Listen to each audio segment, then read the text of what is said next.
Okay. Oh, wait, my camera's way too close to me. Hello, everybody. Okay. Forever should be fun. So the point of today is exactly that sentence. That forever should be fun. If you're in a committed relationship with somebody, it sucks if it's not fun. How do you make it that way? How do you make your day-to-day feel amazing? And how do you feel seen and connected and just like all of that goodness? And I'm so glad you're here for this. Okay. First, so you know, we are sending you the download of the slides. However, the slides are mostly headlines, not articles. So we have had many people email us after and be like, I took 4 pages of notes.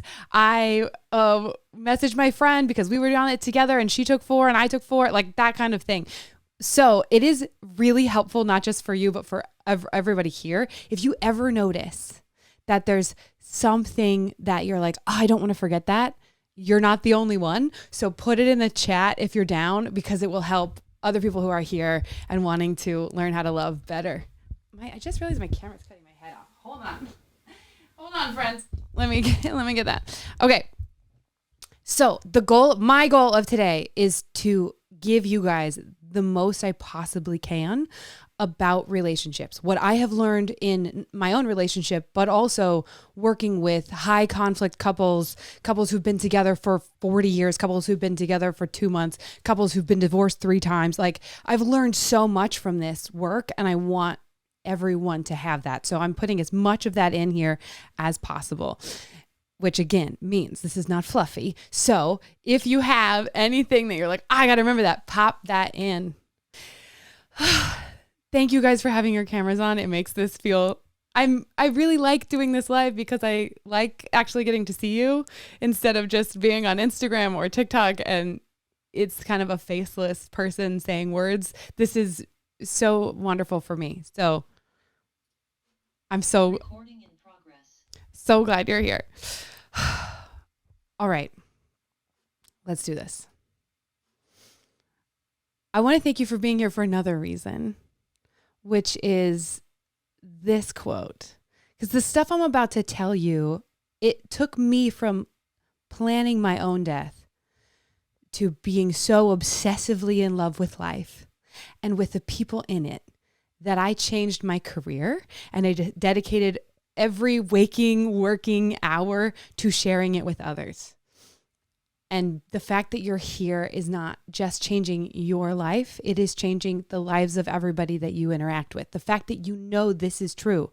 I didn't get how true this was. This quote, before all of this, I was like, this sounds nice and it's probably true. And now I'm like, no, this is literally life or death. We are creatures, relational creatures. We need each other so much. And our culture tells us we shouldn't.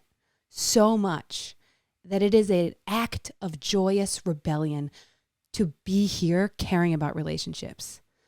So I just have to thank you for being one of those rebels. We're not meant to do this alone. We're made for each other.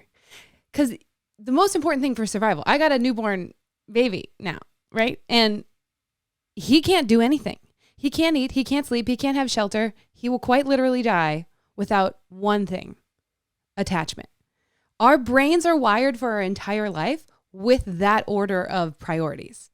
Attachment is so essential to us, and we deny that in our culture a lot. But being here, you are not denying that. You are embracing it, which is phenomenal. And so I think if everyone got that in the world, imagine what our world would be like. So much better. And it's already, I like it. I like being alive a lot now. So it's already pretty great. So thank you for being one of those people. Here's what we're diving into today. I am pretty sure we're going to get to all 5. I'm doing the mirror game at the very end. So hold on to that. But no, if we run out of time, then I won't be able to do it, but I'm going to try. These are the things that I hear the most in my sessions that are the most painful for people.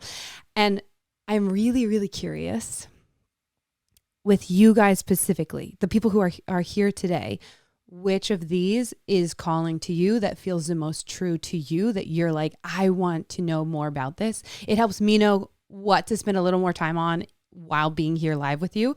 And it helps other people in the chat know, okay, I'm not insane or crazy for being the person who feels this way. So we're covering 1, how to feel truly understood. How do you transform the hardest, most heated conversations into the softest, most connected ones? How do you avoid those blowout fights or those terrible silences? 2, how do you turn shame into connection when you are feeling judged all of the time? Do you find yourself pushing your loved ones away when you need them the most? And you're like, why? Why do I do this? I'm so lonely. 3, how do you heal resentment? You're sick of feeling resentful. You know you want to be good with your person, good with the people in your life. And this is not just romantic relationships. This is anybody that you want to be committed to. So often it's a parent, it's an adult child, it's a friend that you really love. And often in those relationships, you build up resentment and then you can't freaking heal it. So then the way you used to laugh together is gone. And then neediness. Like, how can you make your neediness be one of your relationship's greatest assets? How can you feel allowed to have needs? How can you ask for what you need? How do you even know what you need? If any of that is resonating with you, please put it in the chat. It really does make such a difference for the other people here and for me, and gets us all on the same page. And then finally, defensiveness.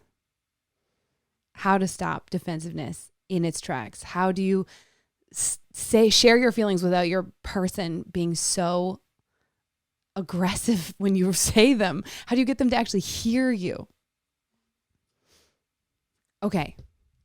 If you are sick of walking on eggshells, of feeling unseen. Oh my God, I love this chat. Turning shame to, oh, beautiful answers. If you are sick of walking on eggshells, of feeling unseen, unheard, or unsafe, look at, you gave me so much energy. Feeling like you have to do all the work in your relationships, feeling like you are hard to love, like you're not good enough, or like you're too much. If you are ready for speaking without fear and feeling loved for exactly who you are, playful and passionate and authentic connection, feeling deeply cared for by the people that you love most, and feeling like they know and love you just as you are. Okay, a lot of you have seen my content and resonated with a piece here or a piece there, and you've never gotten to hear, like, what is this scene method exactly? Well, where does it come from? How does it work? What is this thing? Why am I so obsessed with it? Why did I create it?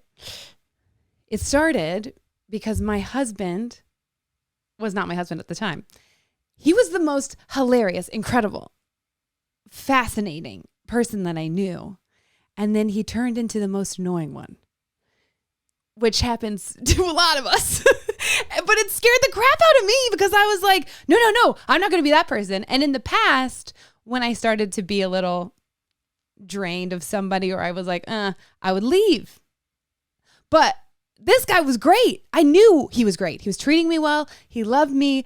I could see it, like the rational part of my brain could see it, but I did not I was annoyed by everything he did.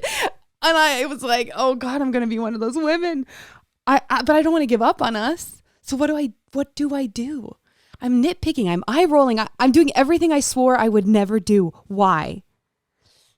And then I realized that when I don't feel appreciated, when I don't feel seen or loved or accepted, my brain stops seeing and accepting him too. Not to punish him. That's the thing we get so freaking wrong. It's not to punish the person, even if we're actively in our head being like, they deserve this. No. It's to protect ourselves. We're attachment creatures. We don't actually want people to be farther away from us unless it doesn't feel safe to have them close. I didn't feel safe. And in the past, I had really good reasons for that.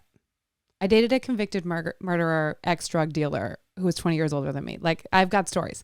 Okay. So it was very valid that I felt that way in the past. But this guy, I was like, wait, I don't feel safe with him. That doesn't make any sense. Something had shifted in me that made me feel unsafe to connect with him. And it happens to all of my clients too. And what frustrates me in life is that nobody is really teaching what is that thing in a simple way. And I, in those moments when I was disconnected and nitpicking and eye rolling and I needed to feel safe again, I didn't have any simple tool to grab onto. So I started looking for them. And I realized this is not a sign that your relationship is doomed or that I'm a bad person or that he's a bad person. It is just a sign that I'm not connected and I don't feel safe enough to be. How do I make that happen?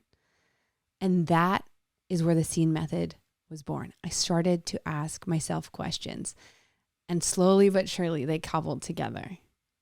And the scene method is consistently how, not just me, all my clients, we find exactly how to create enough safety in ourselves and in our relationship, meaning in ourselves within our relationship, not in isolation. If you have to be alone to be safe, you're not going to feel safe for very long because we're not built to be alone. And it has been profound. And let me tell you, as studying all the stuff I'm studying and doing trainings, it freaking always boils down to these four. They'll tell you about the nervous system. They'll tell you about the questions. They'll tell you, like, they give you all this complex stuff. And I just nail down the questions and we land back at this. So I'm cutting through all of that research for you and cutting back to this. Okay. And before I tell you, I'm going to do one more of these because this is my favorite quote.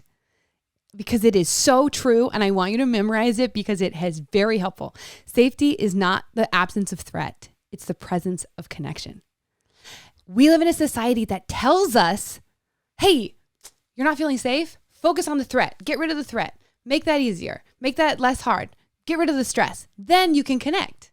As if reducing the threat is the gateway. Now you're allowed. It's like the buy-in. Now you're allowed. It's the opposite. And you know this is true because think about times when you should have been scared and you weren't because you were with somebody. The scary thing even seemed playful and fun, like a haunted house. You know, you're going with somebody and it's fun. Or just life in general. But also, more so, think of times when you should not have been scared and you were. Most of us, that's every freaking day. We have so much anxiety that is what anxiety is. It's this constant fear. And it is in large part because we are so isolated and so easily isolated. So this connection piece is transformative on such a deep level. This healed things that I didn't know could be healed. It healed a binge eating disorder. It healed I used to be 55 pounds heavier and I couldn't fix it. I was eating a jar of peanut butter and a jar of honey within 30 minutes. Like that, I was like, well, that's not related to this.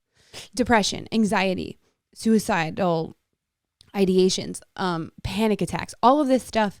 I'm not saying that this is the cure-all for everybody, but God damn, it was a cure-all for me. And so I'm out here being like, let's get it, you guys. You got to know. Here we go.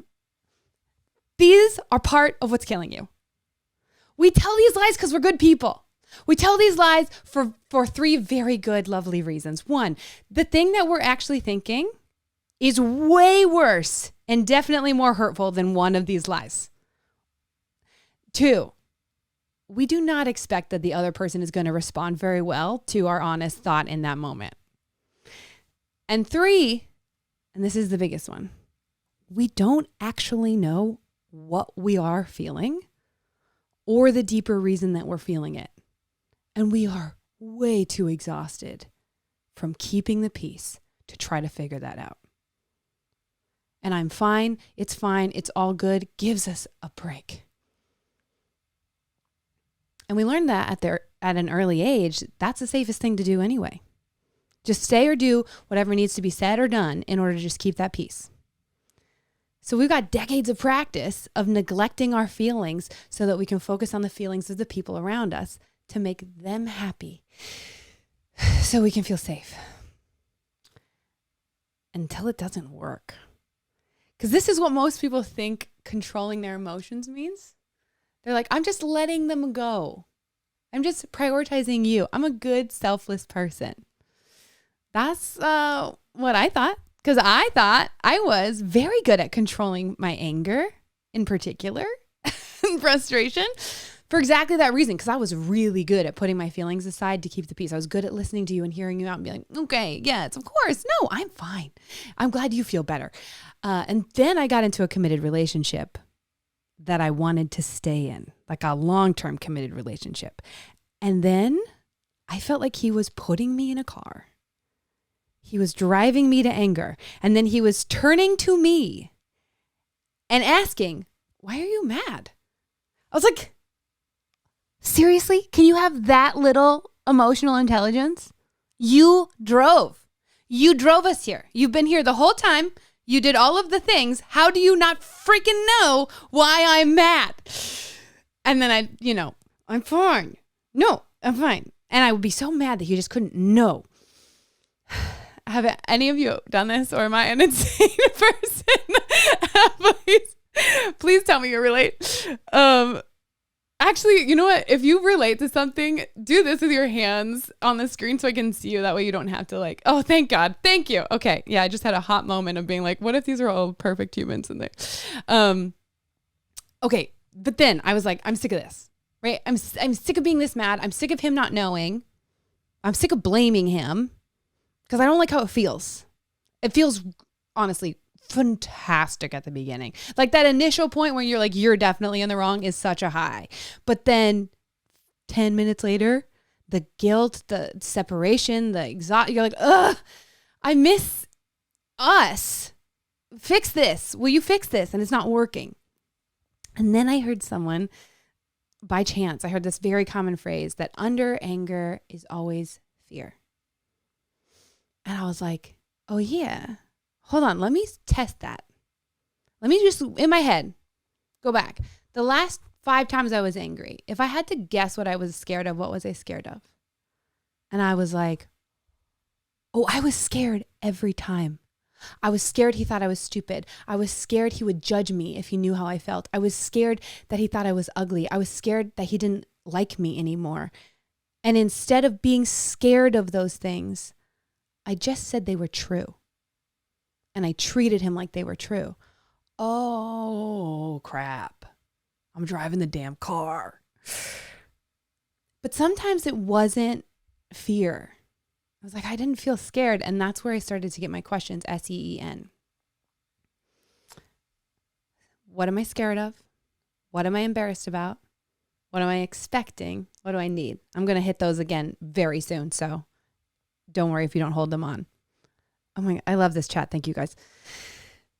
Resentment and anger, for me and for everyone I've ever worked with, are protective emotions that make us feel really strong in the moment, but are hiding the little kid in us who's really scared, embarrassed, let down. It's really what's happening with expectations is you thought one thing was going to happen and it didn't. Now you're feeling stupid. Or they have a need that's just unmet. I love this sculpture. Oh, hello, typo. It should just say SEEN, but you got 2 words in there. So you're welcome. These are the questions. This will be on a slide too. And we're about to hit each one of these. Okay, scared first.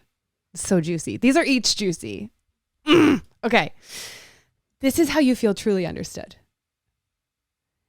If you want to know how to transform those, it seems to be one or the other for people. It's either this blowout fight or this like pushed down silence where the air feels thick. You're like, is there molasses in my feet? Like everything feels awful. One of the two is happening.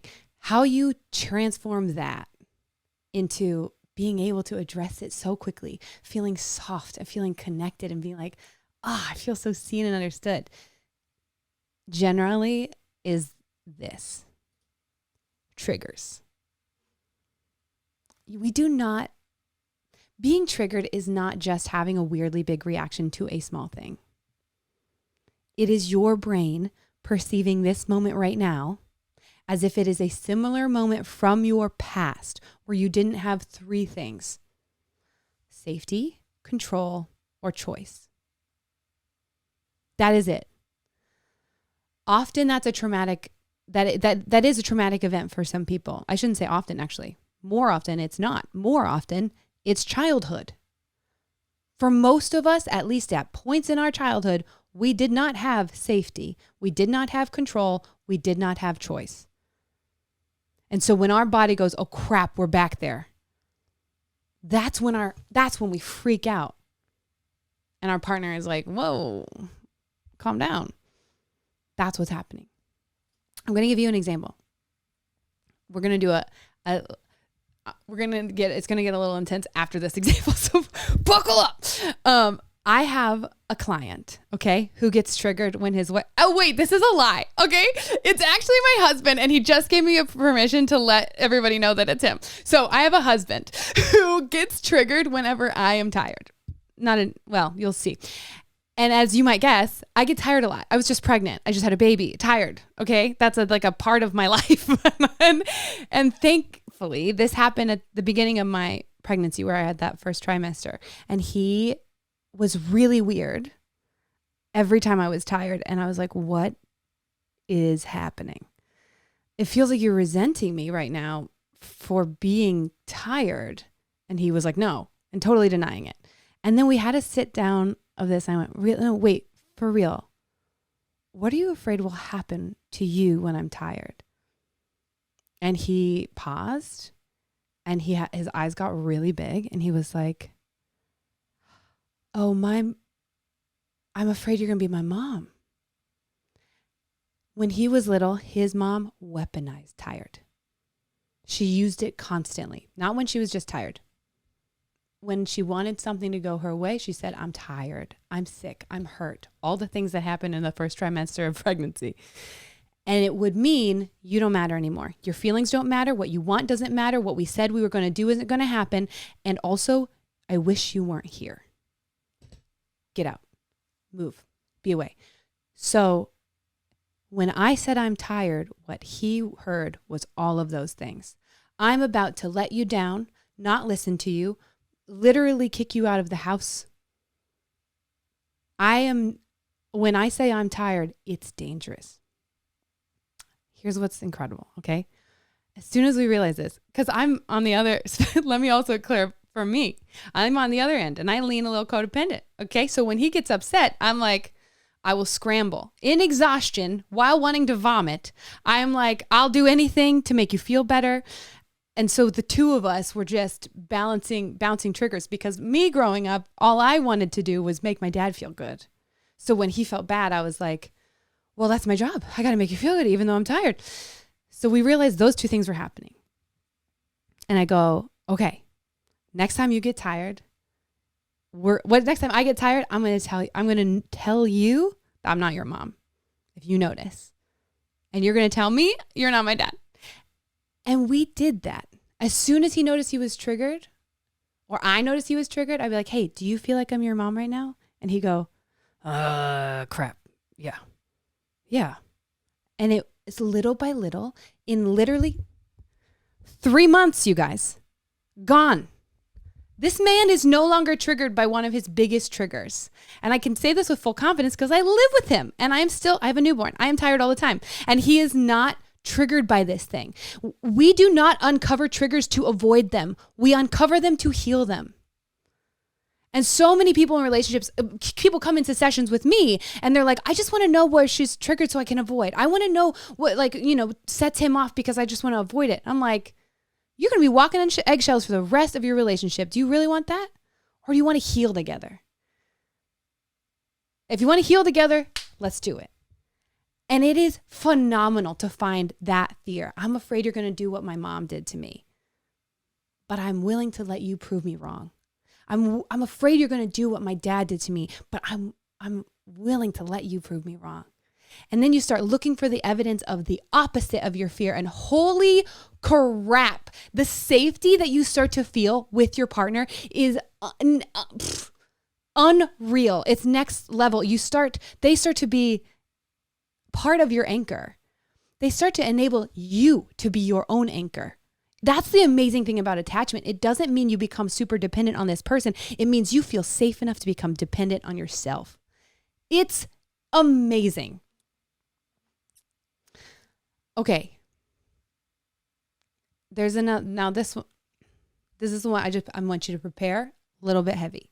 Not a little, a lot heavy. But so, you need to see the depth of this. I had a couple who comes to me and the man would not give the woman space to calm down in the middle of a heated argument. She would be like, hey, I just got to take 5 minutes. It's getting too intense. And he would follow her through the house. He would push and push and push and push. And he would repeatedly be like, no, come on. You don't need space. Just tell me what you're feeling. Tell me what you're feeling. And it felt like he wanted her to say something awful. He wanted her to hit him. Like it was so intense. And she said this in the session. I felt like he wants that. And he's like, no, of course I don't want that. Then we did scene around this. And now we trace back. And we're like, what are you afraid will happen if you don't do that? If you don't chase her, what are you afraid will happen? And he looked utterly confused and started to hold back tears and said, I'm afraid she'll come back and hurt me worse. Even though she's never done that. And I said, yeah, but somebody did. And he starts to cry and goes, yeah. And I said, your body thinks that your partner is that person. And he's nodding and he's telling me, yeah, it was my mom. And I didn't know. She wouldn't tell me what she felt. And then out of nowhere, unpredictably, it would be huge. And I would be punished. And I was trying so hard to be perfect. And I tried everything in my power to be perfect. And yet I'd still mess it up somehow. And so the work that we did with them was when she asked for space, she would promise to come back and she'd say, I'm doing this to love you better. And if he noticed that he was getting scared, would say, I'm scared you're going to hurt me worse if you go away and come back. And just saying that allowed it to become a fear instead of a certainty. It allowed it to become something that you get to disprove. And they disproved it. It took about 2.5 months, and that stopped happening, and consistently stopped happening because they had the conversation. They had the conversation so many times. And the first couple times, this was a repair conversation, not like a in the moment I'm triggered and able to say this thing calmly. No. It was like, this happened. They kind of had some space. They cooled down. And then he's like, I did it again. And then they just repaired. And she was like, yeah, it makes sense. You were scared. And he's like, yeah. And that over time, being safe to be scared enough to, and then prove it wrong, that's what shifts all this stuff. It's phenomenal. Because in our brains, I want to tell you one interesting phenomenon that this person was doing. Often, if there's a big fear, what is scarier than that fear is not knowing when it's going to happen and not knowing how it's going to happen. So your brain controls those two things. I can't control that it's going to happen, but I can control when and how much. So in this instance, he's pushing. So it happens now, and it happens about this predictable size of big.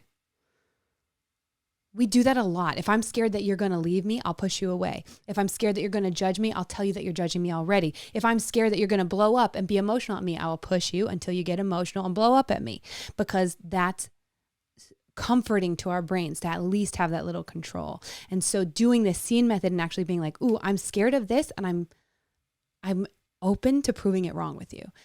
That is what starts to heal those traumas.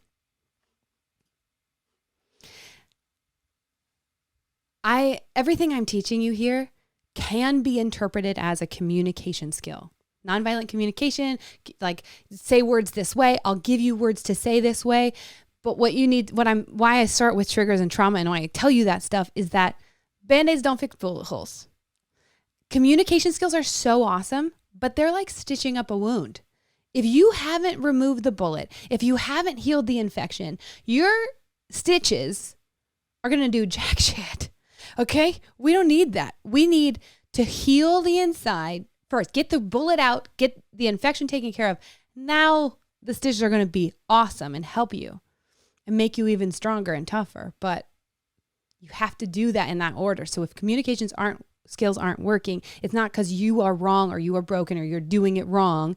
It's because, you just haven't removed the bullet yet. We haven't found the bullet. Okay, embarrassed. This one is honestly very comical. We do so many crazy things. Around this one, do a lot of crazy things. Okay. How do you turn shame into connection? If you feel judged all the time, if you find yourself pushing your loved ones away when you need them the most, hello, this is for you. Me too. Okay. I love to run. I'm like, you know what? It's fine. And I run. Not anymore though, because of scene. Here we go. Very simple, relatable example. I hope. My husband, we lived in a studio for a while, and my husband would be in the same space as me while I'm trying to record. And I was so mad. And I would think things like, why are you so needy? Why are you so clingy? Why do you have to be in this space? We're in a studio. Where is he going? Like, it's so, doesn't make any sense. I'm like thinking about how he just needs to be around me all the time, men. And I'm like, okay, hold on. I'm starting to notice. And I had gone through this list of actually at this point I only had scared and I was playing with embarrassed. And I was like, all right, fucking fine. What if I was scared? What would I be scared of? I was like, well, I guess I'd be scared that he thought I was really bad at recording because he would be around when I was recording and that's when I would get mad. And I was like, if I was embarrassed, what would I be embarrassed about? It's like, I would be so embarrassed if he saw me do this badly. I'm a finished project girly. Like, you got to see it at the end and then say that I am a God dropped from heaven who just happened to be really good at a thing. You don't get to see me do it badly. I'm the man behind the curtain. Like, I don't see that. And I went, oh crap. So as soon as I realized this, because it was mid rant at him about his neediness when I realized this, and I'm like getting really tense. I'm like, you really can't like, you need to be here. And he's looking at me confused because again, studio. And then I went, oh, I'm so sorry. I'm just embarrassed. I'm embarrassed that you're going to see me doing this badly. And I'm scared that's going to make you think I'm less of a person. Like, you're going to love me less. Because of a simple phrase my dad said when I was little, which was, oh, that's it. It made me think, oh, I shouldn't be seen doing this badly. I got to be perfect and show it. And so I was like, okay. He went, oh, okay. You want me to leave? I can go to a coffee shop. And I was like, no, we don't uncover triggers to avoid them. We uncover them to heal them. And so I was like, no, I just need you to be here and still love me. Just still love me when I do it badly. And he's like, okay. I was like, if you have to say anything, you can only say positive things though, because I cannot take an ounce of criticism. He was like, okay. And would periodically just like look up and go, you go, babe. And that was it. And we did that it was exposure therapy because again, studio. So he saw me recording for, I don't know how long did it take us to get that over? It's about 6 weeks. By the end of 6 weeks, I was like recording in front of him. And then as soon as I was done recording, I would come to him. I'd be like, will you watch this? Because I'm not sure that it makes sense. And I feel like it's kind of too preachy or something. And he is, every reel you've seen has been approved of by my husband, who has probably told me that I was a little bit preachy in one and the story lost him and he got bored at second. I mean, he was saying things that if he had said that on the first day, I would have been so offended and I would be like, see, I knew you didn't love me. You're an awful partner. And now I'm like, no, come on, give me more on it. What do you think? Because I know he still loves me even when he gives me critique. That is a thing. Didn't know those two things could go together. And a lot of the clients I work with don't know those two things can go together. They grew up believing you criticize me, you're criticizing me as a person, you're saying that I'm unlovable. And to go, are you criticizing me or my behavior, is only possible if you address that deep shame and that deep fear that's under that. Back to the bullets. If you were made to feel stupid as a child, you will probably get really tense if somebody, especially somebody that you care about, sees you figuring something out. If you're working on IKEA furniture and they say something that's trying to be helpful and they're like, oh, I think that goes there. And you want to snap and you're like, will you just back off? Okay, I got this. That's because you feel like they're calling you stupid. If you were made to feel annoying when you were a kid, then you probably shut down or get defensive when somebody seems remotely disinterested in what you're saying. Instead of them not paying attention, you go, oh, hey, babe, did you get distracted? I wanted to tell you this. You go, fine, whatever. You're not listening anyway. It doesn't matter. I don't know why I even talked. I don't even know. Why did I even bring this up? You don't even care. It's so stupid. Just like that happens so much. The second one is me, by the way, and the first one. But also tons of my clients. Like the more I uncover this and what's the gift of working with clients, it's like, this is universal stuff. Like we're all over here thinking we are the only ones who do this. And so many people do this. It's phenomenal. And this one is the one that healed my binge eating. I did not expect it to. After 15 years of fighting to be thin, it became easy to maintain a healthy body weight. Like intuitively eat. I was like, you guys are all lying. Intuitively eat? No, you are using willpower and then telling us all you're naturally thin. Sure, whatever. Could I ever have a chocolate chip cookies in my house. You have sugar in your household and you don't inhale it, you insane person. What? I was like, no. And that's because I had so much embarrassment around my body, so much shame around my body. And I started to use physical intimacy, clothing, whatever. But in my partnership with my husband, I was like, I am killing this shame. I used our physical intimacy time. I'll be like, intentionally in my head, the thing I'm embarrassed for you to see, touch, feel, I need you to see, touch, and feel it. And I need you to say you love me. And I am going to dare to believe you. Oh, you guys. First of all, I'm not going to give you a TMI, but that'll make a great night. I'll just let you know that. But secondly, it was so profoundly healing. Like I stopped caring about how I wasn't thinking about the amount of food I was eating. I was just like, oh, I'm kind of full. And I was like, oh my God, I know when I'm full. Oh, I'm kind of hungry. What? What is that feeling? Like healing your shame is so powerful on these levels that I wasn't expecting, which again is why I'm like, everybody needs to know this. So, okay. Ooh. Oh, okay. Oh, I want like 6 hours on expectations.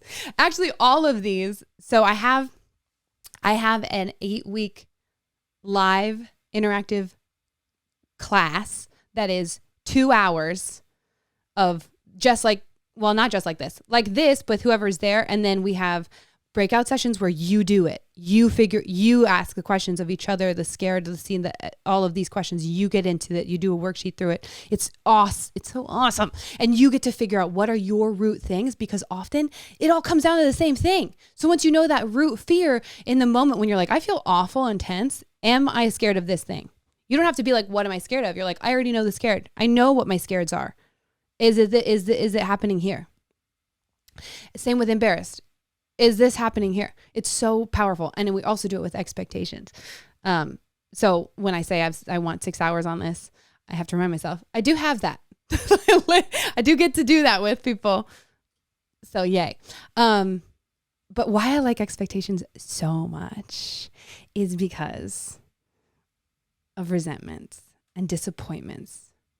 Because God, they are everywhere in our relationships, and there's like this little web that we can't even see, which is why I love the feeling of disappointment. Is that once you know that as soon as you feel disappointed, that's a flag going up to let you know you had an expectation of yourself or of them. Now you have a really clear conversation that you get to have. There's this epic neon sign above a door to healing.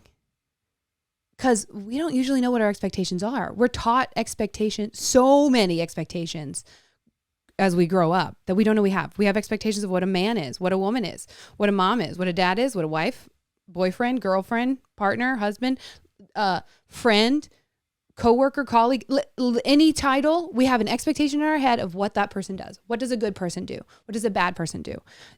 Everybody's definitions are different, but in our head, we think they're the same. And so it's especially true around love. What does a person who loves you do? You have expectations you don't know. And some of them are shit. Some of them are, they don't listen to me. They treat you badly because that's what you expect. And you don't even know you expect that. So it's not just you have too high of expectations. Sometimes it's you have really low expectations. And so when you feel disappointed, it lets you know, oh, I had an expectation you just didn't meet. What was it? And this conversation is one of the things that has saved the couples who come to me and she's already asked for a divorce. If we get pretty practical of what do you think a wife is supposed to do? What do you think a husband is supposed to do? You take it that real and you actually get honest, you're like, oh, well, I don't want to do that anymore. Or I didn't know that's what you thought I should be doing. And when you get aligned on that, then you go back to what are the fears and embarrassments keeping me away from doing that? Or is it just a lack of skills? And it has been really cool to see these couples come in being like, we're at the end, it's never going to happen. And going, oh, like a lot of men come in and being like, she expects me to validate her, and now I agree I should validate her, but I shouldn't have any emotions. And they don't even know that's their belief until we have this conversation. Like, okay, well, you have them. So right now, she can't trust you because you're lying to her all day. You're saying, no, I'm fine. It's fine. It's all good. And she isn't stupid and can feel it. But the reason you're lying to her is because you're lying to yourself. You weren't taught. Let's get into it. Let's learn, which is a super fun thing to witness. People who were taught not to have feelings, learn that they do, learn how to name them, and then watch that relationship become one of the most passionate relationships that I work with. It's so cool. This is a phrase that if somebody says it, I like, you don't know yourself. Because if somebody says it's a principle of it, that means they think everyone has the same expectation I do. And they're being stupid. No, they don't. It happens constantly in work more than anywhere else. When this it's the principle of it thing. I see it when I do corporate clients. This is the one. Well, that's what you just do. Really? How do you know that? Who said that? Is that true? And you get down and you actually ask, what do you think a good whatever your job title is, whatever your coworker's relationship is, whatever that is, you're like, oh, they have a totally different definition of what success is, of what doing things well is. No, I animated this one because I love it so much. Resentment is disappointment on steroids. It's the juiciest thing that two people can come into a session with for me, because addressing it has been the most profound transformations that I've seen, because you change what you expect of each other and you start to have conversations around who you actually are instead of who you thought you were supposed to be for your person. and you start to really get to know each other. And what happens, I didn't put this in here, but I want to tell you this. So the thing that I see heal in resentment the most is taking the past, and when it comes up in your head, recognizing it's about the present. So what I mean by that is we think we bring up the past because we just aren't over it. We need to talk it through. We got resentment around it. It's just like this big thing that we just have to get. Once we figure this out, then we'll be okay. No. Same reason we bring up a pattern. We have this thing happen over and over and over and over and over again. And I just need you to know that you do this over and over and over and over again so that you know that it's valid that I'm bringing it up because it is a problem. And what the person hears is there's a Mount Everest that you didn't notice that you need to climb. The reason we do that is because we are afraid that the person we're talking to isn't going to believe what we're feeling right now about this moment is worth talking about. I'm going to use the pattern example that's really simple. Walking the dogs. My husband was mad at me about not walking the dog on a Tuesday. Okay. And then he pointed out every day that I hadn't walked the dogs. And I was like, hold on. What are you feeling right now about just tonight? Because I can't fix those days, but I can fix tonight. He's like, I'm feeling tired. And like, you're expecting me to do everything. And I don't want to. And I was like, valid. I'll walk the dogs. And that little thing, I do that with my clients too. And these chores that they never do suddenly become the thing that they do all the time because it's not you suck and here's all the proof. It's I really need help around this area. I don't want this expectation to be on me anymore. How do we fix this together? And then your partner is a collaborator. Instead of feeling controlled, instead of feeling demeaned, they're a collaborator in the solution. And it's been so powerful because with like when I work with couples who've dealt with betrayal, talking about the betrayal up front is not going to work. You've had that conversation 16,000 times and it's not working. It's not that you're throwing the betrayal in the past. It's going, okay, right now, what is the feeling that I'm having that makes me feel like I need to bring that up? I'm feeling exposed. I'm feeling like you don't love me. I'm feeling scared or embarrassed. I'm scared that you're not going to stay. I'm scared that you don't want to spend time with me. If that conversation is about the betrayal, and when you heal that fear, next time once you heal that fear, so usually I have a rule like we're going to wait 3 weeks before we address that. We're going to address this fear first. Once we address those fears, when we talk about the betrayal, it's not this massive thing that you can't handle. It's a thing that you can process together because you've built some trust. If you just keep talking about that, you're just telling each other how much you can't trust each other. It's really powerful. There's been a theme in this sharing the feelings because as soon as I started realizing, we got to express our feelings, I did it wrong. Okay. Because I was like, okay, saying I'm fine is not working. But when I share my feelings, you get defensive. So what am I supposed to do? And that's because I wasn't sharing my feelings. I was sharing evidence. I was saying, you hurt me. Here's evidence to prove I deserve to feel hurt. Now you fix it. That is not vulnerable. That's an attack. Of course you feel defensive. I'm treating you like my enemy. How are either of us going to feel like we're on the same team? I'm trying to get you to admit that you're the villain in the story. So instead, I started saying some version of, I'm feeling this. Will you understand it with me? This is the old version.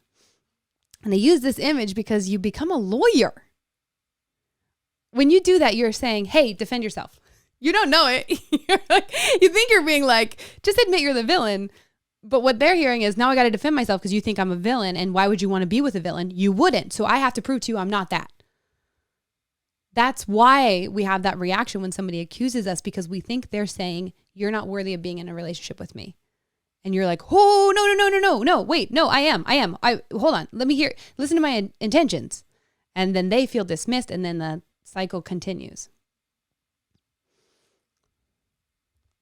I want to say one more thing about resentment, which is often we resent people for doing things that we ourselves do not feel allowed to do.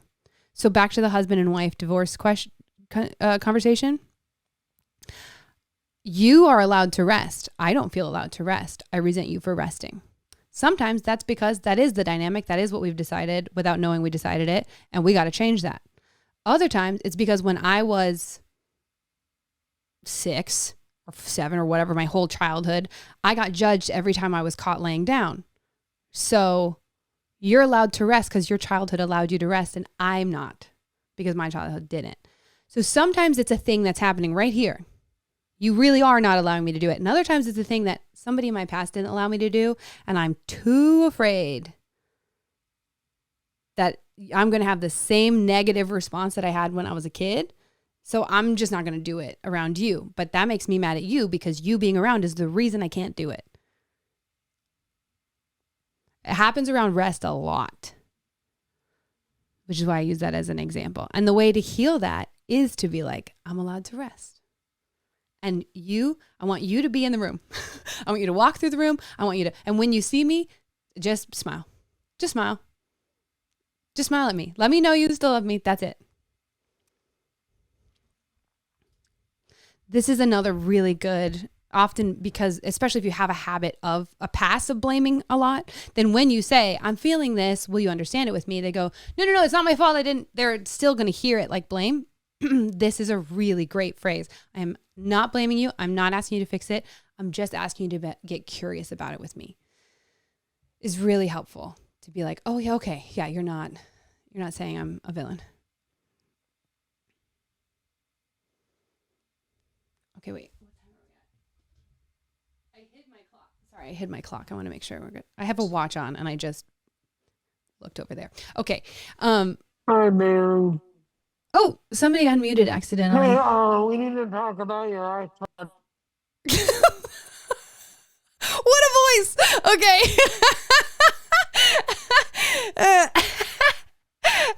I want to do a character now, but I feel like it would be offensive. Okay.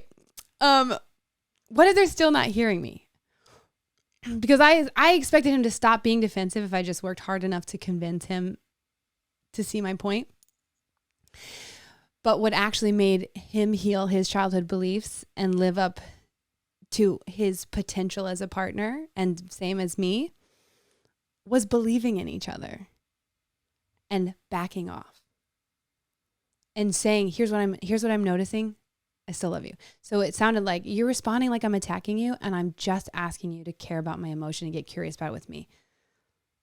Do you feel like I'm attacking you? And if there's like a yes, and he's like, yeah. I'm like, I promise you I'm not. Can you just hear out this emotion? That conversation of it, noticing, hey, it seems like you're feeling this, just naming that emotion almost immediately diffuses it. It's kind of like a customer service. You are never angry at a customer service person than when they don't care about you and they're like not listening. They're like, yeah, in a minute. If they just turn to you and go, yeah, hold on, I'll be right with you. I'm so glad you're here. That's so much more helpful. But you cannot get them to do this work you can't get them to do this work. You can't control it. And there's a big important thing for me to say, because a lot of people come in and that is the question that they ask. He doesn't want to do the work. She doesn't want to do the work. How do I get them to do it? And you can't. Patrick Teahan said that the definitive symptom of trauma is trying to get a difficult person to be good to you. We're all difficult people to some degree. But a trauma response is believing, if I just do or say or act, I just am perfect enough, it will convince you to care enough to try. And that doesn't work. And one of the most healing things about a lot of relationships And one of the most healing things about doing seen, often if your partner's not doing it with you, you're just doing it in the world. You're like, hey, I need to be comfortable resting. Can I come over to your house and read a book and just not be judged by you? Can I do whatever your thing is? You don't have to do it with the person, the partner. I didn't start that way. I started before I realized that it was seen. I was like starting to compile it. I did it with my mom, my dad. And one of the most healing things about doing this work and becoming solid in yourself and really validating these emotions in yourself and having somebody around you do that as well is that you change your definition of success in a relationship. It's not the most long lasting. It's not the happiest. It's the most healing. Because we should be allowed not to be happy in relationships. And sometimes the best, most healing thing about a relationship is being good enough to yourself to let it end.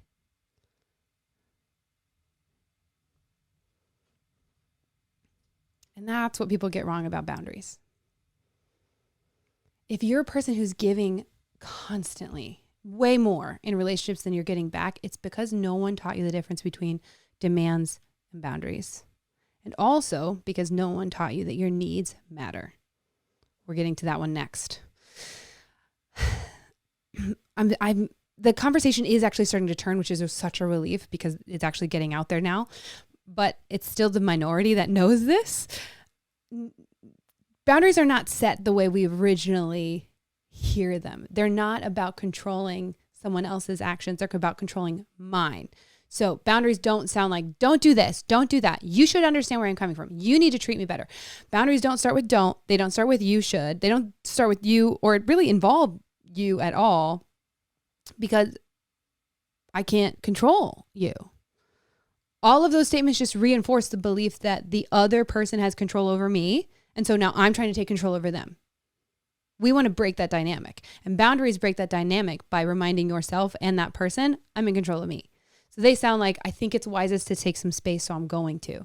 When our conversation gets heated, I have to take time to cool off and then I'll come back. If you start yelling at me or using degrading language, I'm going to call a timeout. This is not what I expect from a relationship. It doesn't make you a bad person. It just makes you not my person. I hate that it got this negative. I think it's wise that we should take some time apart. I get sensitive about that topic, so I'd rather talk about something else. All of these things are not those. None of those statements ask for permission. They don't ask for the other person to understand you. They don't ask them for them to change. It's just communicating what you're going to do and honoring yourself. It's really powerful. I'm not going to answer this question because I see the time. I'm going to move to this one. Okay. So these are the 3 powerful questions that if things are getting a little weird and you're feeling attacked by somebody are such good things to grab. 1, that didn't feel good. What was your intention? Just asking for their intention is really, really helpful. When you said that, I thought you meant this. Where were you actually coming from? Sometimes that is what they meant. And hearing it back makes them sound like a terrible person. So they're like, yeah, okay, let me rethink that. This is where I'm actually coming from. And it also, if you have a partner who is doing scene or a person who's doing scene with you, helps them go, oh, wait, what's the deeper thing going on here? And then the third one, and probably the most powerful, is I'm feeling defensive. Can you say that another way? You can also use any other I'm feeling statement, but it helps because the other person gets to see you as a human instead of you being like a superior person telling them they need to be better. And that brings them down to you as well. That one is from the Gottmans. And actually, fun fact, that first one, that didn't feel good. What was your intention? Rainn Wilson, the guy who played Dwight on The Office, his therapist told him this. I heard it in an interview and I was like, golden. And now my clients love it. So another reason to love The Office. The inverse of this is also super helpful. When they're shutting down or they're getting defensive, asking them, wait, what did you hear? These are 3 ways to say, what did you hear? It gives you an opportunity to be like, oh, I was trying to make you feel good, but what did you think my intention was? When I said that, what did you think I meant by it? I was trying to, I don't know, impress you, and I didn't succeed. Can we try this conversation again? These are rough examples to give you something to go off of. The point is letting them have the space to say what their perception was. And that diffuses so much. Okay, this one's my least favorite one to talk about because it's really scary to think about. But it's essential, especially if you're a person who comes to something like this. You are probably a person like this.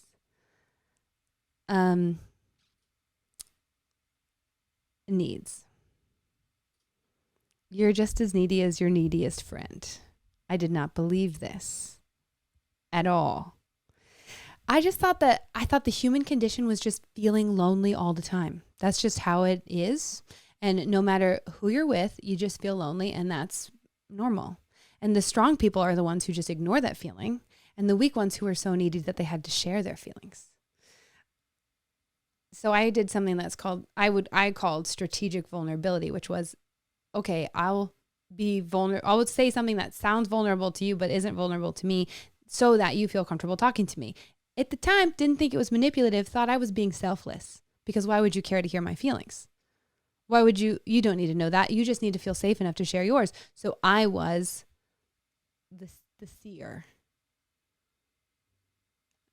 to say it one way, but I was never seen. So I felt invisible. I felt empty of myself. I felt like so unimportant, and I didn't put the two together. And I just couldn't get rid of these thoughts about why nobody cares. Nobody cares that I'm here. Nobody cares about me.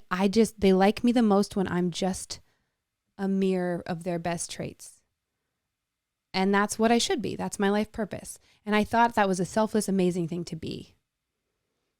Until a random Thursday, I would have said that my best trait was that I was independent and a great listener. But there I was in the middle of the workday, curled up in the stairwell of a skyscraper, sobbing and hyperventilating, deep in depression, unable to breathe, recovering from my second panic attack, and just sick of it. I was like, I have everything I was supposed to make me happy. I do all the things that they tell you to do. I go for the run. I do I'm eating healthy foods. To be fair, I was binge eating healthy foods, but it was the best I could do at the time.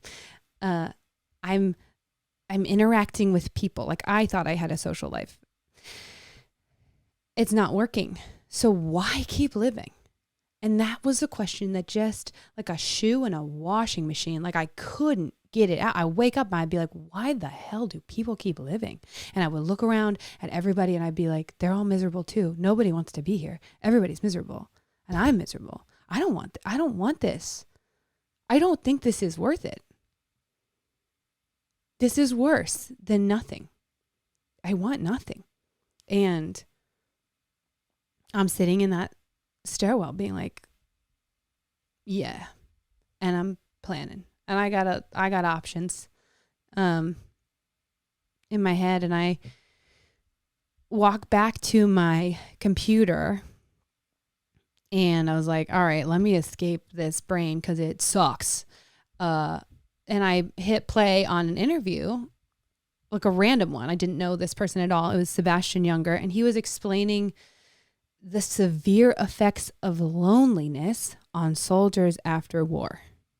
And I froze. I was like, I have not been to war. Why are you describing me? You're explaining the toughest men alive experiencing my symptoms. I'm just a random farm-raised girl who now works at a cubicle. Like, why does this apply to me?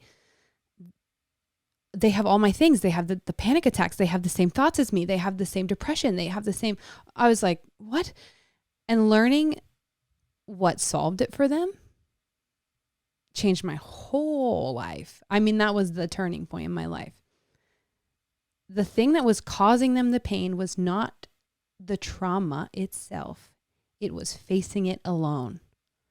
It was having to heal from it alone. They went from being part of a group that was pursuing a common goal to being needed by no one,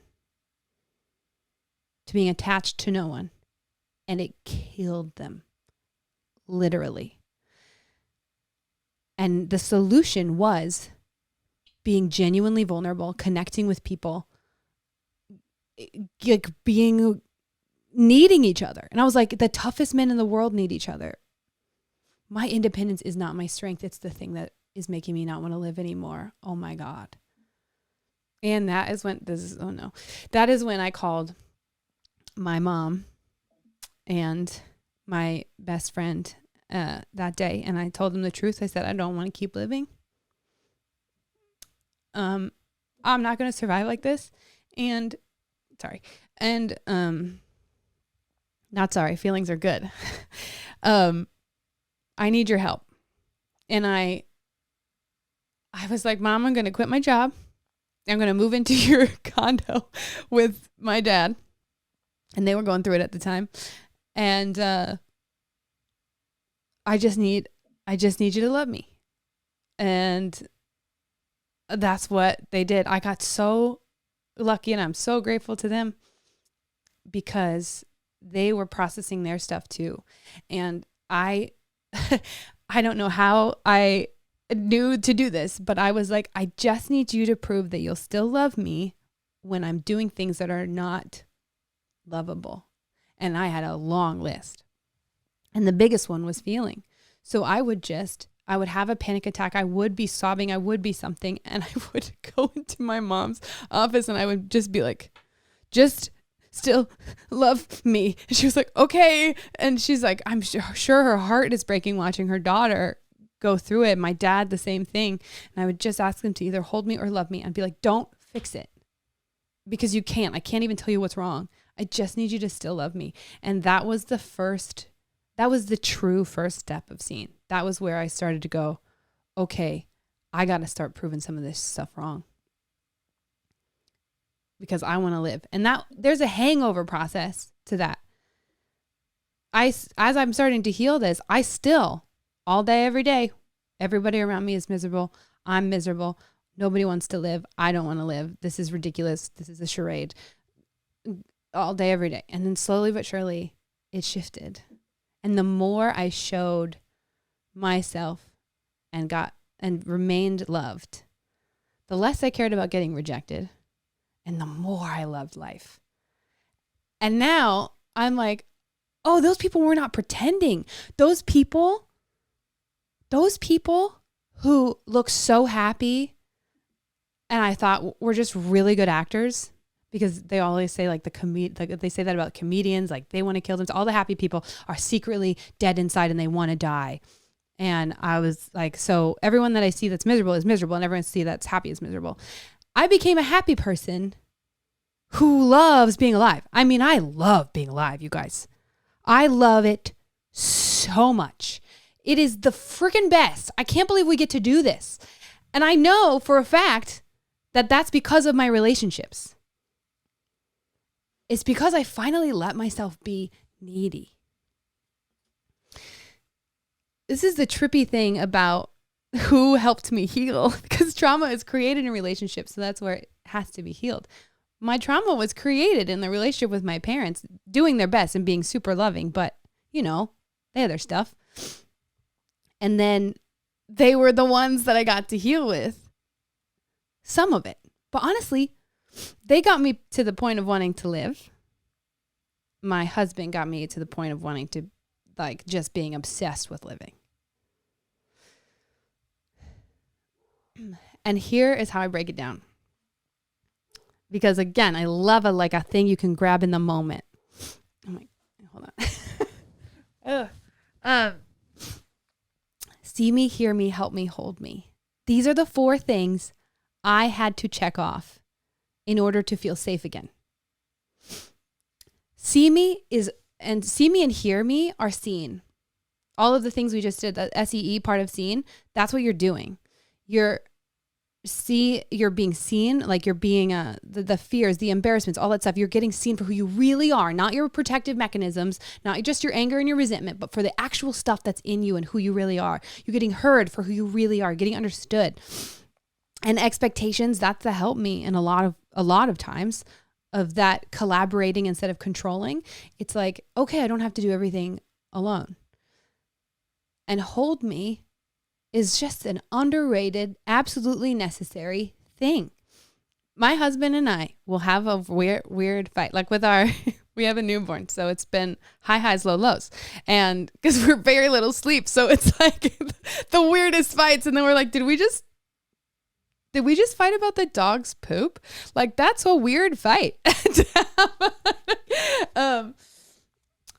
But well, for me, when that happens, and we both know that's an indication that we're just disconnected, we have to get connected again. Here's the cool thing to know about these 4. Usually there's one that is scarier than the rest for you. So if you didn't feel safe being seen when you were little, the way to get connected again is not to share your feelings first. It's to probably do the other things first. And then that one is what's going to make you feel really connected. So that was me. So being really seen and you hearing my feelings was terrifying. So the first step for me to this day is hold me. Because I was lucky enough to be in a house where holding was safe. So you don't have to say anything. Yeah. They do connect to the love languages. And they're broken down. For me, this is helpful because it's checking off these needs, not just like I need this one thing. It's I need all 4 of these things. What's the order that I can handle taking them in? So for me, he can hold me terribly. He can cuddle me like with an annoyed face and loose arm and be like, fine. And he'll cuddle me while annoyed. I'm like, it's whatever. He could slow dance with me badly. Doesn't matter. And I'm like, okay, I'm good. And then I can be effusive and I can see him. Cause for him, the see me is the first thing that makes him feel really good. And the help me is the thing he's scared to accept. So I have to do the first 3, the see me, hear me, hold me. And then I'm allowed to help him. Then his body will allow me to help him. It's really interesting. And in the 8-week course that I do, we dive into this for each person and figure out what's your gateway, the one that feels the safest, and what's the one that's the scariest for you. Okay, now you know what to ask for. Now you know what your actual need is. Help looks like collaborating. So help for my husband, he's a big doer. If you're a hero child, this is probably you, which means you grew up being super responsible and learning that people love you for what you do, not who you are. So if somebody tries to help you, they're taking away the reason that people love you. And so part of you is like resenting them for not helping you. But then when they try, you probably criticize them for not doing it good enough. You push them away. You say they shouldn't have done it. They should have done it sooner, different, whatever, because they're taking away your reason for being loved. So help me is, hey, I'm really overwhelmed and I got this whole list. Can you, how do you think you could help me with that? That's help me. It's literally, it sounds so simple, but it is hard for people. The scene method is not a way to suppress negative emotions. I think you got that by now.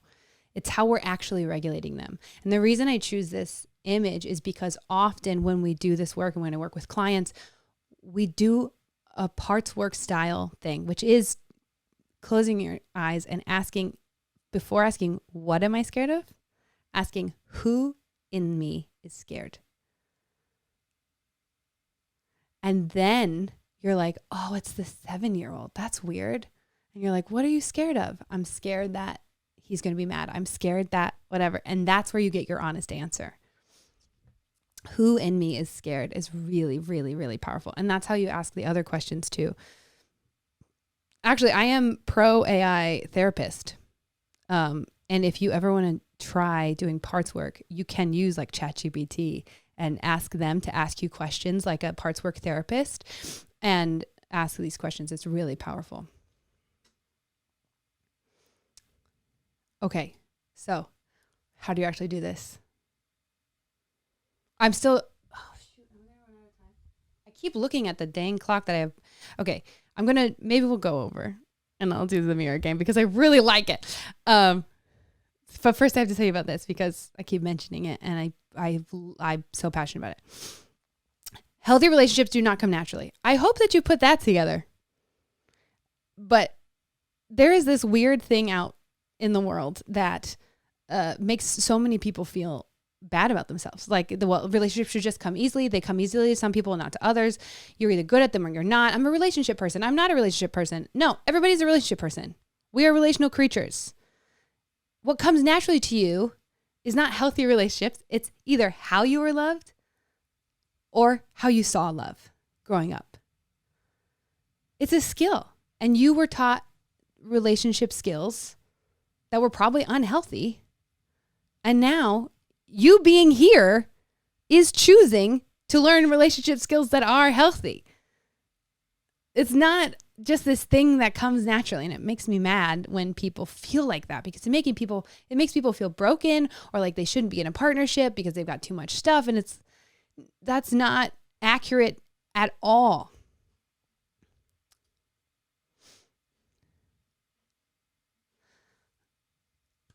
I, as you know, am so passionate about you learning this. As many people in the world learning this, but it can only be people who are ready. And you're here, so especially passionate about you learning this. And noting in your head, how much is this costing me? How many fights? How much resentment? How much loneliness? How much pain?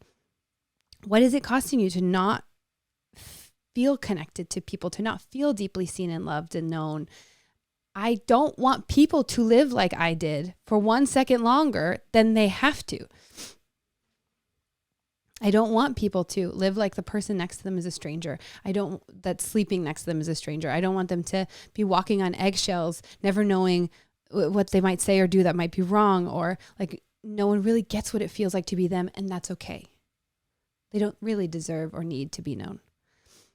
I want you to have the love that I cannot believe I get to have now, which is still messy. It's still weird and we have weird moments and whatever, but we always have trust. We always know we can repair, and that's possible.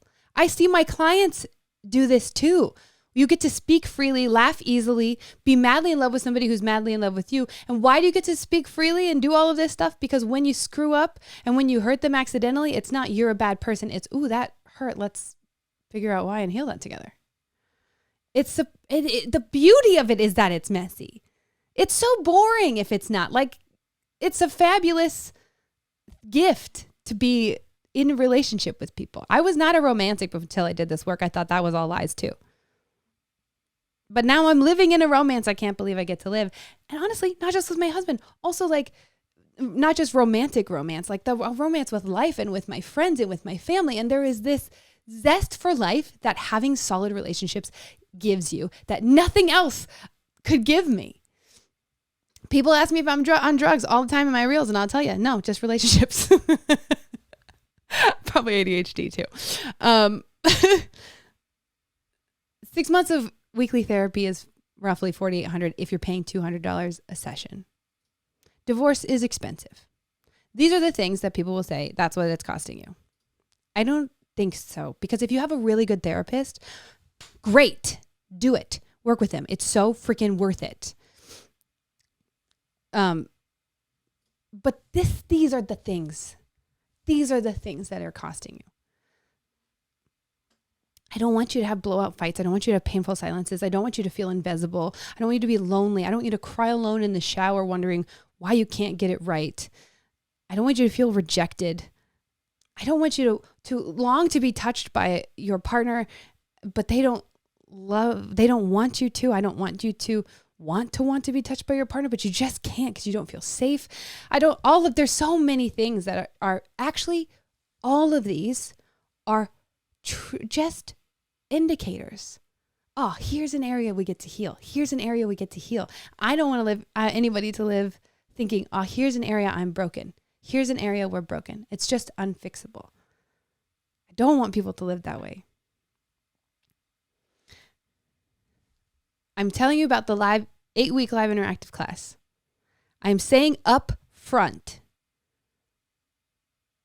that if you are doing this on your own and it's working, good. This is an invitation and letting you know what I do, not a like, get in there, you need to do this. If you are a person that this would work for, I want you to know it exists because it is so, I'm so passionate about it because it actually helps people get it. I don't like online courses because they disappear. They're like books on my bookshelf. I have so many and they are just lies about what I know. I don't read them. They just make me feel good because they're there. Like I'm like, crap, I have too many. I can't get through them all. And I think online courses happen like that too because there's nobody holding you accountable. You're not working through things. And so often it just disappears. So that is why I created this the way I created this. So it's 8 weeks, 2-hour live sessions, much like this, but we actually interact throughout it. We do breakout groups, we do exercises, we figure out what is your root fear, what is your root embarrassment, what is your root expectations, what are your needs, what's the thing that's happening in your relationship right now that you need help with. So there's a Q&A with me at the end, plus I'm guiding you through it the whole time, and it's super interactive, and the goal is that you really get to know yourself so that you can be seen by your partner, and you get to know your partner as well. I'm going to answer that question. Great question. It also includes access to the Scene Method online course. The reason I said I don't like online courses is because I made one that I freaking loved and I got lots of great reviews for everybody who went through it. If we emailed them, they would say that they loved it and it transformed their life. But a lot of people just didn't go through it because they're like me and they want to be with people. So this is the solution. But this thing still exists. And it's the way I've made it was like almost like a manual. So if you're going through something, you can see it here. I'm trying to share my feelings. It's not working. I can't remember why. My face will pop up and be like, here's what you're doing. Here's what's going on inside you. And you can reference it easily. So even if you're not, if you don't retain something from the class, you're like in that heat of the moment, you have that. I'm all about things that are resources in the heat of the moment. So I have a Scene Method ebook too that's included in this that you get. The most up-to-date version, which we haven't released yet. It's over 100 pages. It's so beautiful. I got a graphic designer to make it beautiful. It's so great. Which is also, so then I also have flashcards, which are embedded in that book, but I pulled them out. And these are not what they look like because the graphic designer is finishing them now, but they're so like bold and pretty and really great. And so I have a lot of clients that I work with one-on-one that I make flashcards for, and they hang them in wherever they fight. They have it or whatever they feel bad. So if you're always fighting in the kitchen or you're always fighting in your living room, they've got like a stack of flashcards in the living room. They use the ebook as like a manual for, okay, let's have the conversation this way just to keep us in line. It's so awesome. And then in this course, I love this so much. It's so transformational.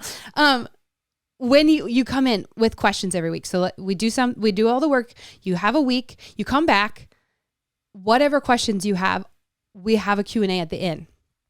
And then if you're like, this thing is not working for me or the flashcard just isn't quite me, I'll be like, what's your language? What works for you? Okay, got it. And then I make it for you. I make you the flashcard. Or you need an audio file. All right, we're making you an audio file. You need a new video that's specifically about this kind of issue and gives you your words. Great, I'm making you a video. I want this to be I care so much about this actually healing and being for you and customized to you. So I literally customize to the people who are in it. I love it so much. It's so powerful. And it's so powerful because everybody's going through it with you. Like you're not in there being like the one weirdo. You're in there with everybody who is vulnerable and open and processing. And you learn so much about yourself through questions you never thought would apply to you. And you're like, oh my God, that's me. It's just it's the coolest healing to witness and to get to facilitate. It's such a gift to do what I do. And if it does not fit you, for some reason, 30 days later, it starts at the first week of June. And in 30 days, if you're like, actually, I'm not able to attend or something's going on, then there's a 30-day money-back guarantee. Just email. And we'll give it to you. Who is this for? Oh, God, we're over time, and I really wanted to do the mirror game. this is for anybody who wants to build lasting connection. These are the kind of people that we've had. I have some reviews in here. How interactive is interactive exactly? I explained it to you. These are quotes from people. I'm talking directly to you throughout it. I'm guiding you through it. I have a smattering of them because you get the slides. And if you want to be like, what did people actually experience? You can read these because then I'm going to move to pointed questions because we are over time and I want you to know some answers. If you're single or your partner isn't going to do this with you, congratulations. You're like the majority of the people who go to the class. Because I mean, even me, my husband, who I love, I just told you he's the best. Not a class guy. He's probably he would not do this with me. Not like in an aggressive way, just in a like, okay, I guess. I guess I could do it if I have to. He just doesn't like to sit down. He's not into it. That's fine. All of the stuff that I just told you, all the stuff that I learned, I talked to him about. I use it in our relationship.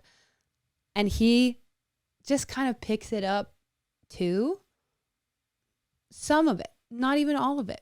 Like knowing these tools yourself is so powerful with all your relationships because most of them just initiate the other person doing something similar back because you are creating so much safety in you and inviting them within it that it just ripples. It builds trust, not just with you, but with the other person. Their habits change. It's just so powerful. Oh, good. Okay, I'll stay on and do the mirror game. Well, actually, Mom, DM.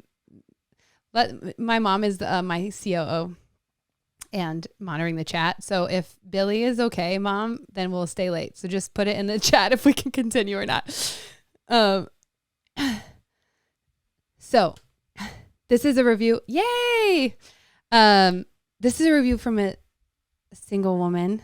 I'm, for privacy sakes, not saying who.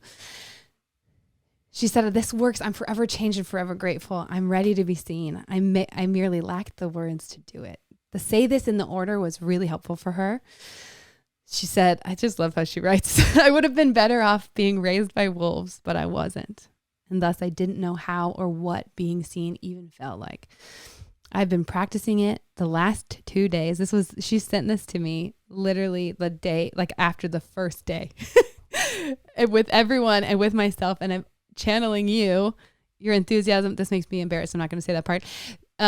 Through your formula, the relationship of my best friend and her beau has changed forever. It wasn't me. It was totally my best friend's willingness to be seen. I'm merely the messenger. So this is what I'm saying about if your partner doesn't do it with you, if you're single, just learning this about yourself, learning these tools, you can't help but use them everywhere. And it just feels so good to the people you're talking to that it just ripples. It's really beautiful. That's what I was saying earlier about this is not just changing you. This is changing the world around you. What if we've got 30 plus years of resentment? Hello, you're my favorite. Of all the relationship advice I've studied my whole life long, this method is simple, essential, and effective. She has tried everything and read so many books. They did couples therapy. They did all the things. And she was like, fine, we're getting a divorce. And then she came to the course and they started to heal and become a team for the first time in decades. And she said, I'm just so inspired and moved by how this actually works in the real world. It makes so much sense and we can use it, not just talk about it. Thank you for doing this work. This is my favorite review. It made me laugh when he sent this to me. What if I don't like therapy and don't want to get stuck in the emotional junk? He said, these guys had blowout fights. And he was there begrudgingly, but ended up loving it. And he was like, as a man who doesn't want to do emotional touchy-feely shit, I look forward to these sessions. He was like, we've been together almost 20 years. And this has completely changed our relationship. I feel like we're on the same side again. You really care. You care about us and about helping people more than any therapist or coach we've ever worked with. And we've worked with a lot. What if we've been distant and defensive for years and we're already tried everything? This one's beautiful too. I'm going to make this a little bit shorter because I want to get to the mirror game and I know you guys want to hear it, which is beautiful. Thank you for staying with me. It worked, your words, your methods. I'm starting to see small gradual shifts in our patterns. And they're getting back, to put this short, like most people, they get in a relationship and at the beginning it feels so good and they feel like they got it on lock, and then these like resentments just get in and they're the thing they thought they were really good at, they become bad at. And she's explaining how they were starting to become good at it again, and their relationship was saved. They had fully given up, and that was the last hope. So it's just when that happens, it's so beautiful. Okay. This is what's included. And I just went through it all. Okay. Mirror game. Oh my God. Here we are. Thanks for hanging on. Let's do this. Okay. I'm sorry is bullshit. Sorry to say it, but it's true. Because almost always what we actually mean when we say I'm sorry is not I'm sorry. It's please don't be mad at me. It's about me, not you. Not about how you feel. It's about me wanting how you feel to change. Please don't be mad at me. That's why it doesn't work. That's why sometimes it makes the problem worse, actually. Because a lot of times when we ask for an apology, what we're actually wanting is just to feel understood. Then the apology will matter. It caused so many problems in my relationship because we would take turns just saying, I'm sorry, way too fast. And what that told my brain was he meant to hurt me and he's sorry about it. What it told his brain was he meant to hurt me and he's sorry about it. But getting defensive told my brain he didn't care. The happy medium is the mirror game. The thing that gives you both, where you get to build trust and be listened to. We play the mirror game. It's so magical. So I'm going to give you an example. I was working on, I hyperfixate, and I was working on a project all day long. I'm almost done. Dan knocks on the door. He's like, hey, I'm making dinner. When are you going to be done? I'm like, I'm almost done. I come out an hour and a half later, and I was like, I did it. And he looked so mad, and I was so confused. I was like, why are you angry?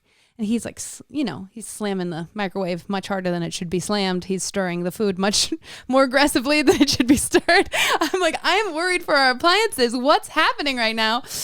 And he's quiet not because he's a stonewaller deliberately, but he's slow to process words. I am fast to process words. So I'm like, come on, give me what's going on? What's going on? What are you doing? And in the past, I would have been like, oh, you're mad. I'm sorry. I'm so sorry. Without even knowing what he's upset about.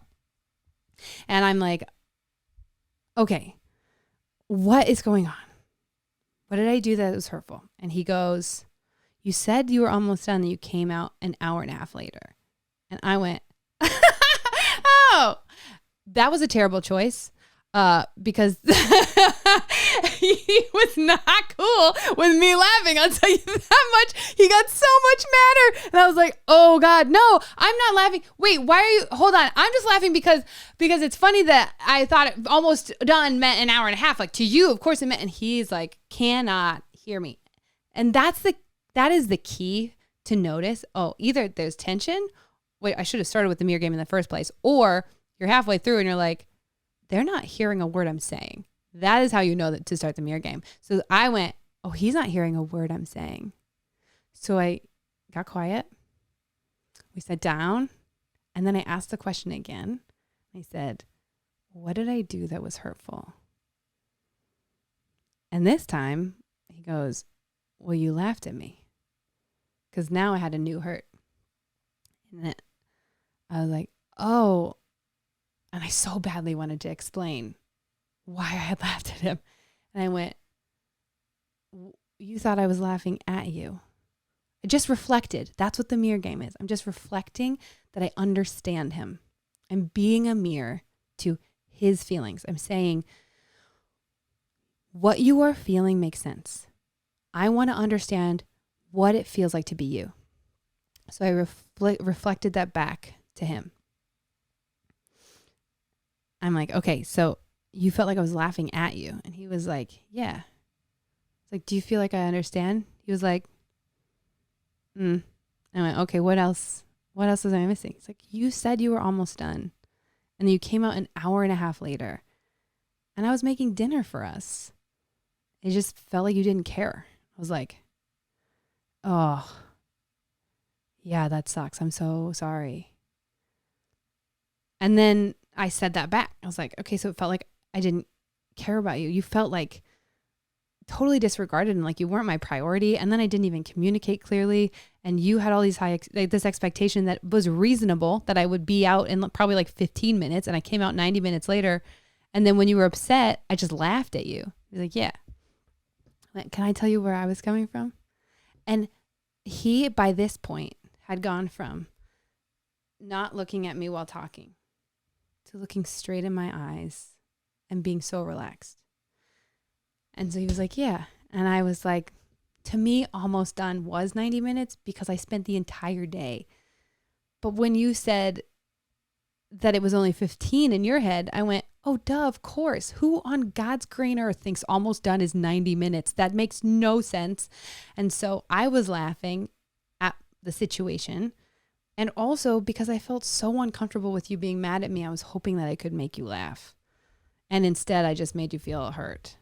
And he was like, oh, I totally get that. Yeah. I was like, do you? Can you tell me what you think I just said? And made him mirror me back. I asked him to mirror me back. I was like, what do you think I just said? And he reflected it back. You heard me do it for him, so I'll save you on that one. And after that, we're good. We're golden. And then I can say, I'm sorry. And he believes me. I'm like, I'm really sorry. I hate making you feel like I don't care about you. That's not what I want at all. And he fully believed me because I understood his pain before I apologized for causing it. And that's what the mirror game does. But it often does a great job of explaining that your story is wrong. Like the story you're telling yourself. But there's a trick out there that's like, hey, the story I'm telling myself is this. Often for us, we're so tied into our story that when our partner says, no, that's not what's happening, we don't believe them. And the first step is actually them going, oh, I see why you would think that. That's the mirror game. I see why you feel the way you would feel. It makes total sense. That's actually not what was happening. If you feel like they understand where you're coming from first, then you'll believe what they say. So it builds trust instead of breaks it. That's the mirror game. And the difference between the mirror game and people pleasing, I love that question, is the essential second part. Because a lot of us are, especially if you're here, I'm guessing you're one of these people, you're really good at making people feel safe and understood and seen. And you're the one in the conversation who goes, oh no, baby, tell me, how did you feel? Oh yeah, of course. Oh yeah, you can do that. But then it's peaceful. Why rock the boat? So you just let it go. And then you slowly but surely resent them.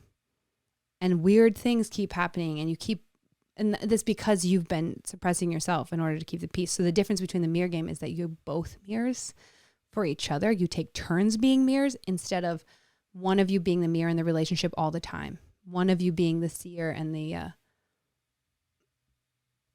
isolated, like invisible one. So that's the mirror game. And often when I am the hurt one, I still am the one, usually I'm the one who starts the mirror game because it helps my brain actually understand him more and be open to the truth more. The trippy part is that I use it more when I'm the hurt one because when I'm asking for apology, I'm just asking to feel less alone.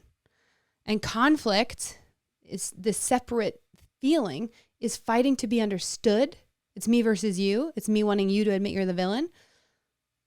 But I'm not going to feel less alone if you do that. Connection is fighting to understand. So I will go, I'm feeling really hurt right now. Can you tell me where you were coming from? It's the 3 questions I gave you. That's actually you starting the mirror game with you hearing them out first. I put them out here again. That didn't feel good. What was your intention? When you said that, I thought you meant this. Where were you actually coming from? This is being the mirror for them first. This is not available to everybody all the time. Sometimes you're like, no, I'm too hurt. I need to be heard first. And that's totally valid. If you're able to do this, it usually cuts the conversation in half. But you usually have to have enough trust that you'll believe what they say when you ask this question. So that is the mirror game. Okay. Go forth. Be messy. Thank you for being here. Thank you for taking the time and caring about this. It was lovely to see your faces today. I made eye contact with so many people. Diana, you're right here. Astrid, Ray, Dustin, Cassandra. It was just, it was really, really helpful to be able to see your faces. So, and for you to be in the chat, it was beautiful to see that too. It's such a great group of people. And actually I'm kind of glad it was smaller because I got to see more faces today. So thank you, Gmail, for changing your folder situation for all of us. Thank you. Take good care of yourselves. I am going to leave, and my mom/COO is going to stay on for any logistical questions. If any of you want to join the 8-week class, which is so awesome. This is a QR code to see it, and my mom will have all kinds of answers for any of your questions. Okay. Bye.